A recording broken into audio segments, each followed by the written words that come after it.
नमस्कार मित्रांनो, आज 27 फेब्रुवारी आज आपल्या मराठी भाषेचा गौरव दिवस आणि तो गौरव दिवस आपण नक्कीच साजरा करायला पाहिजे. कारण आपण आपल्या मातृभाषेचा नक्कीच अभिमान बाळगला पाहिजे. जसे छत्रपती शिवाजी महाराजांनी संपूर्ण महाराष्ट्रामध्ये आपला स्वराज्य स्थापन करण्यासाठी जातीपातीचं कोणतंही राजकारण न करता त्यांनी प्रत्येक जाती धर्माला तसं एकत्र करून आपलं स्वराज्य उभं केलं. तसंच आपण आपली मातृभाषा जपली पाहिजे. आपल्या मराठी भाषेवर आपला अभिमान पाहिजे. कारण तुम्ही बघा, आपण जेव्हा मुंबई पुणे या ठिकाणी जातो त्यावेळेस तिथं हिंदी भाषा बोलली जाते.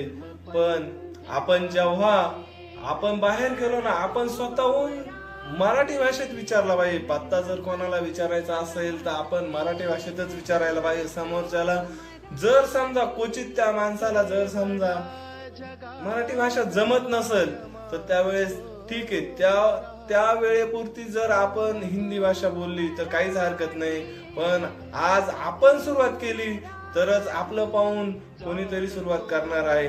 असंच मी आता मध्ये 1-2 महिन्यापूर्वी मुंबईला लग्नासाठी गेलो होतो आणि त्या लग्नामध्ये समोरची पार्टी आहे ना कन्नड भाषेत बोलत होती.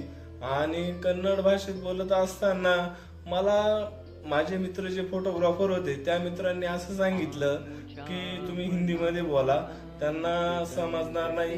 मी 10-15 मिनिटं ऑब्झर्वेशन केलं. ऑब्झर्वेशन केल्यानंतर बघितलं तर नवरदेव जरी कन्नड भाषिक असेल पण नवरीकडचे सर्व माणसं आहेत ना महाराष्ट्रीयन होते. आणि ते ऑब्झर्व केल्यानंतर मी त्या सभागृहात समोरच्या नवरीकडच्या माणसांशी मराठीत बोलायला सुरुवात केली. आणि मराठीत बोलत असताना नंतर माझ्या बरोबर जे फोटोग्राफर होते ते पण मराठीत बोलायला लागले. आणि मराठीत बोलता बोलता सर्व सभागृह मराठीत बोलायला लागला. आणि नंतर मला म्हणजे मी जी सुरुवात केली ना त्याचा मला अभिमान आहे.